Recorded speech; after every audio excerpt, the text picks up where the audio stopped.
Okay, just here at the park. I'm on Vivid Sunset Glow.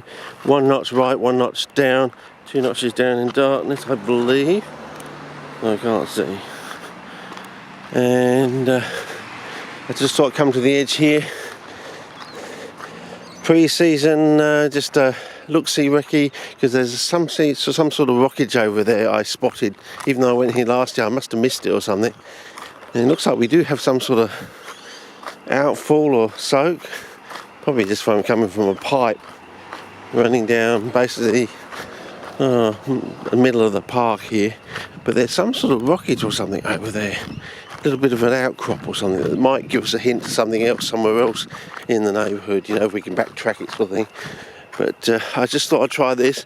And what else I want to try is also going to Artistic Nightscape and moving the notches around and see if I can do something during the day sort of thing. Yeah, some weeds there. Checking the colour on the ukes there. See if we've got that right. Because it seems that what I see on the screen is slightly different to what I see on the LCD screen at home, and I've really got to just stick with what I see on the LCD screen at home. And I think it's over there, yes. The rockage is over there. And the card's probably on this bit of moss here. It's going to come back later on in the season there, which is always a good place to look for, glids or something similar around there. But we just walked down there last season and went up there and along there and had a look at a few weeds. But I totally missed this, even though there seems to be some sort of rockage like that over on the other side of the park, and there's also a way in from the park I've noticed on Google Maps, which we might explore later on in the season. Now, you can just walk off the road straight into the bottom end of the park. So this is what I'm interested in. I'm glad I came, because it really does look quite interesting. Because look, you got all this. Now, you could have had something growing here, a century ago or something, because this was an area that had lots of kangaroo thorn bush, and was it's not that far from known prairie foliar sites, so it probably did have prairie foliar originally. A bit like in my neighbourhood, over the back of my place, we did actually photograph with the old camera some plants still remaining on. I think there's barely 12 to 17, I think, plants remaining as far as we know, but they're gone now.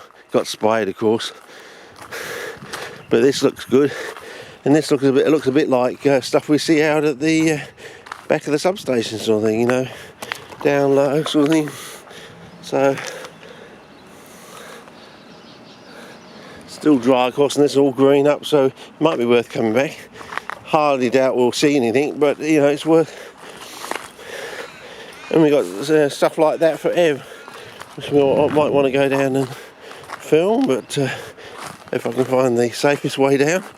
But yeah, it's quite extensive actually, and yet you wouldn't know it from the road that it was here. Just caught a bit of it out of the corner of my eye driving past at the time, and I walked straight past it last season, so either I wasn't paying attention or it was a bad day, I don't know.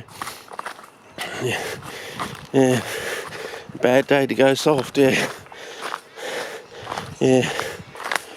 White sun, black sky, bad day to go soft, yes. Yeah, anyway. But it's quite interesting. Very, very reminiscent of, and lots of lovely lichens for people on the lichen page. Hopefully I'm getting true to life colour. See, it doesn't look as green as it is in the monitor. When I get home, that'll be a good check. So anyway, that's about it on this. Now I'll try another sitting on the nightscape and see how we go.